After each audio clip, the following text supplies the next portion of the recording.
La decisione che era stata presa proprio con questi termini l'abbiamo saputa a mezzo stampa. La decisione appresa a mezzo stampa, di cui parla con un certo disappunto Alberto Borriero, referente della Confcommercio Bassanese, è quella della chiusura del Ponte della Vittoria per lavori che, per quanto necessari, sarebbero arrivati come un fulmine a ciel sereno, senza la dovuta programmazione condivisa, lamenta Borriero. Mai avremmo pensato che fosse un intervento così gravoso e con una chiusura di 2 mesi nell'immediato, quindi era un argomento per quanto poco da discutere per tempo, in modo da far sì che tutti i disagi fossero messi al minimo indispensabile. Così invece abbiamo dei problemi enormi da risolvere in pochissimo tempo. Mancano progettazione, momenti di concertazione, prosegue il presidente dei commercianti. Si sta ricreando quella situazione che abbiamo già vissuto con gli interventi di ristrutturazione del Ponte Vecchio, quindi pensavamo che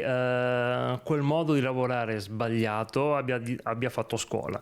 In realtà invece vedo che queste cose riaccadono ancora. E in tutto questo rischiano di saltare le notti bianche, Bassano sotto le stelle, uno degli appuntamenti più attesi nell'estate cittadina. Ora avere la prima serata in concomitanza con l'avvio dei lavori e la chiusura di una delle arterie principali sta mettendo in discussione tutto il piano viabilistico del centro storico, e quindi dobbiamo capire se è una scelta responsabile mettere in stand-by l'evento oppure continuando, con il rischio di creare disagi ancora più forti. Anche perché quali sarebbero le problematiche maggiori se si facessero?